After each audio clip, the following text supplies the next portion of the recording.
ಎಲ್ರಿಗೂ ನಮಸ್ಕಾರ. ಮಾಮಿ makeup artist ಚಾನೆಲ್ಗೆ ಸ್ವಾಗತ. ಇವತ್ತು ನಾವು ರೆಡ್ ಪೋಹಾ ಬಗ್ಗೆ ತಿಳ್ಕೊಳ್ಳೋಣ, ಸ್ಪೆಷಲಿ ಫಾರ್ ಬೇಬೀಸ್. ಸೊ ಅಮ್ಮಂದ್ರಿಗೆ ಯಾವಾಗಲೂ ಒಂದೇ ಚಿಂತೆ, ಇವತ್ತು ಮಗುವಿಗೆ ಯಾವ ರೀತಿಯಾಗಿ ಅಡುಗೆ ಮಾಡಿಕೊಡ್ಬೇಕು, ಯಾವ ರೀತಿಯಾಗಿ ಹೊಸ ಪದಾರ್ಥನ ಮಕ್ಕಳಿಗೆ ಪರಿಚಯಿಸಬೇಕು ಅಂತ. ಪರಿಚಯಿಸೋದೇನೋ ಸರಿ, ಆದರೆ ಯಾವ ರೀತಿ ಮಾಡಿದ್ರೆ ಮಕ್ಕಳು ತಿಂತಾರೆ ಅನ್ನೋ ಕ್ವೆಶ್ಚನ್ ಮಾರ್ಕ್ ಎಲ್ಲ ಅಮ್ಮಂದ್ರ ತಲೆಯಲ್ಲಿ ಓಡ್ತಾ ಇರುತ್ತೆ. ಅದಕ್ಕೆ ಸೊಲ್ಯೂಷನ್ ನಾನೊಂದು ಇಲ್ಲಿ ಕೊಡ್ತಾ ಇದ್ದೀನಿ. ಹಾಗೆ ಇದುವರೆಗೂ ಯಾರು ನನ್ನ ಚಾನಲನ್ನು ಸಬ್ಸ್ಕ್ರೈಬ್ ಆಗಿಲ್ಲ, ದಯವಿಟ್ಟು ಸಬ್ಸ್ಕ್ರೈಬ್ ಆಗಿ. ಇದೇ ರೀತಿಯಾದಂತಹ ಬೇಬಿ ಫುಡ್ಗಳಿಗಾಗಿ ಮತ್ತಷ್ಟು ವಿಚಾರಗಳಿಗಾಗಿ. ನಾವು ಯೂಶುವಲಾಗಿ ಮಕ್ಕಳಿಗೆ ಬಿಳಿ ಅವಲಕ್ಕಿಯನ್ನು ಕೊಟ್ಟಿರ್ತೀವಿ, ಆದರೆ ಕೆಂಪು ಅವಲಕ್ಕಿಯನ್ನು ಕೊಡೋದು ಬಹಳ ಕಮ್ಮಿ. ಬಿಕಾಸ್ ಅದು ಸ್ವಲ್ಪ ಗಟ್ಟಿ ಇರುತ್ತೆ, ಮಕ್ಕಳು ತಿನ್ನಲ್ಲ ಅನ್ನೋ ಕಾರಣಕ್ಕಾಗಿ. ಕೆಂಪು ಅವಲಕ್ಕಿಯಲ್ಲಿ ಬಹಳಷ್ಟು ಮಿನರಲ್ಸ್ಗಳಿದ್ದಾವೆ.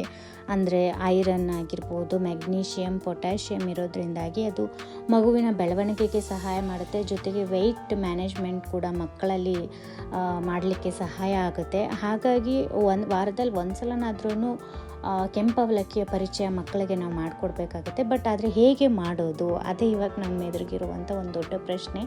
ಬಹಳ ಸಿಂಪಲ್ಲಾಗಿ ಒಂದು 10 ಮಿನಿಟ್ಸಲ್ಲಿ ನಿಮಗೆ ಈ ತಿಂಡಿ ಮಗುವಿಗೆ ಬ್ರೇಕ್ಫಾಸ್ಟ್ಗೆ ಅಂತ ಮಾಡಿಕೊಡ್ಬೋದು, ರೆಡಿ ಆಗಿಬಿಡುತ್ತೆ. ಅದನ್ನು ಹೇಗೆ ಅಂತ ನಾನು ಇವತ್ತು ನಿಮಗೆ ತೋರಿಸ್ಕೊಡ್ತಾ ಇದ್ದೀನಿ. ಮೊದಲಿಗೆ ಕೆಂಪು ಅವಲಕ್ಕಿ ಜೊತೆಗೆ 2 ಬಾದಾಮಿ, 2 ಗೋಡಂಬಿ, ಅರ್ಧ ಹಸಿ ಖರ್ಜೂರ, 1 ಫಿಗ್ ಅಂಜೂರ, ಇದೆಲ್ಲನೂ ತೊಗೊಂಡು ತಣ್ಣೀರಲ್ಲಿ ವಾಶ್ ಮಾಡ್ಕೊಳ್ಳಿ. 1 ವಾಶ್ ಸಾಕಾಗುತ್ತೆ.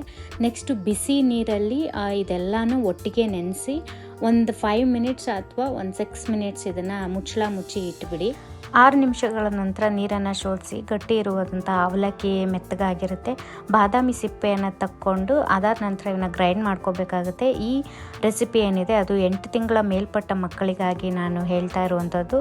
ದಯವಿಟ್ಟು ಅದನ್ನು ಗಮನದಲ್ಲಿಟ್ಕೊಳ್ಳಿ.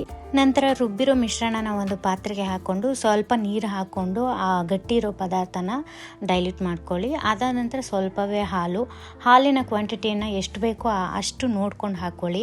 ನಾವು 1 ವರ್ಷದ ಒಳಗಿನ ಮಕ್ಕಳಿಗೆ ಬಿಳಿ ಸಕ್ಕರೆಯನ್ನು ಕೊಡೋಲ್ಲ, ಕಾರಣ ಕಫ ಕಟ್ಟುತ್ತೆ ಅನ್ನೋ ಕಾರಣಕ್ಕಾಗಿ. ಆದರೆ ಸಿಹಿನ ಮಕ್ಕಳಿಗೆ ಪರಿಚಯಿಸೋದಾದ್ರೂ ಹೇಗೆ, ಅದಕ್ಕೊಂದು ದಾರಿ ಇದೆ. ಅದೇನಂತಂದರೆ ಕೆಂಪು ಕಲ್ಲು ಸಕ್ಕರೆ. ನಾನಿಲ್ಲಿ ಕೆಂಪು ಕಲ್ಲು ಸಕ್ಕರೆ ಹಾಕ್ತಾಯಿದ್ದೀನಿ. ಕೆಂಪು ಕಲ್ಲು ಸಕ್ಕರೆಯಿಂದ ಮಕ್ಕಳಿಗೆ ಯಾವುದೇ ರೀತಿ ಸೈಡ್ ಎಫೆಕ್ಟ್ಸ್ ಇರೋದಿಲ್ಲ. ಅದನ್ನು ನಾವು ಪ್ರತಿ ಊಟದಲ್ಲೂ ಕೂಡ, ಅಂದರೆ ಏನೇ ಸಿಹಿ ತಿಂಡಿ ಮಾಡಿದ್ರು ಕೂಡ ಮಕ್ಕಳಿಗೆ ಅದನ್ನು ಬೆರೆಸಿ ಕೊಡೋದ್ರಿಂದ ಮಕ್ಕಳು ಇಷ್ಟಪಟ್ಟು ಅದನ್ನು ತಿಂತಾರೆ. ಇಲ್ಲಿ ಬಾದಾಮಿ, ಖರ್ಜೂರ, ಗೋಡಂಬಿ ಹಾಗೂ ಫಿಗ್ ಎಲ್ಲನೂ ಕೂಡ ಹಾಕಿದ್ರೂ ಸಿಹಿ ಪ್ರಮಾಣ ಕಮ್ಮಿ ಅನಿಸಿದ್ರೆ ಮಾತ್ರ ಕಲ್ಲು ಸಕ್ಕರೆ ಹಾಕ್ಕೊಳ್ಳಿ. ಇಲ್ಲ ಅಂತಂದರೆ ಏನು ಅವಶ್ಯಕತೆ ಇಲ್ಲ. ಅದೇ ಸಿಹಿನಲ್ಲೇ ಮಗು ಊಟ ಮಾಡುತ್ತೆ ಅಂದರೆ ಹಾಗೆ ನೀಡ್ತಾ ಹೋಗಿ. ನಂತರ ಮೀಡಿಯಮ್ ಫ್ಲೇಮಲ್ಲಿ ಮಿಶ್ರಣನ ತಿರುಗಿಸ್ತಾ ಹೋಗ್ತಾ ಇರಬೇಕು. ತಿರುಗಿಸ್ತಾ ಅದು ಒಂದು ಪೋರಿಡ್ಜ್ ಹಂತಕ್ಕೆ ಬಂದು ತಲುಪುತ್ತೆ. ಆ ಹಂತಕ್ಕೆ ನೀವು ಸ್ಟಾಪ್ ಮಾಡಿದ್ರೆ ಮಗುವಿಗಾಗಿ ಕೆಂಪು ಅವಲಕ್ಕಿ ಪೋರಿಡ್ಜ್ ರೆಡಿ ಆಗಿರುತ್ತೆ. ಐ ಸ್ವೇರ್, ಮಗುವಿಗೆ ಇದನ್ನು ಒಂದು ಬಾರಿ ನೀವು ಮಾಡಿಕೊಟ್ಟು ನೋಡಿ, ಮಗು ಎಷ್ಟು ಇಷ್ಟಪಟ್ಟು ತಿನ್ನುತ್ತೆ ಅಂತ ಅಂದ್ಬಿಟ್ಟು ಆ ಖುಷಿನ ನೀವು ಕಣ್ಣಿಂದ ನೋಡೇ ಅನುಭವಿಸ್ಬೇಕಾಗುತ್ತೆ. ಕೇವಲ ಮಗು ತಿನ್ನೋದಲ್ಲ, ನೀವು ಕೂಡ ಅರ್ಧ ಆ ಊಟ ಟಿಫನಲ್ಲಿ ನೀವು ಖಾಲಿ ಮಾಡಿರ್ತೀರ. ಹಾಗಾಗಿ ಒಂದು ಸಲ ಈ ರೆಸಿಪಿನ ಟ್ರೈ ಮಾಡಿ ನೋಡಿ, ಹೇಗಿತ್ತು ಅನ್ನೋದನ್ನು ನನಗೆ ಕಮೆಂಟ್ ಮೂಲಕ ಖಂಡಿತವಾಗ್ಲೂ ನೀವು ತಿಳಿಸ್ಬೇಕು. ಇದುವರೆಗೂ ವಿಡಿಯೋನ ನೋಡಿದ್ದಕ್ಕಾಗಿ ತುಂಬ ಥ್ಯಾಂಕ್ಸ್. ಮತ್ತೆ ಸಿಗ್ತೀನಿ. ಬಾಯ್.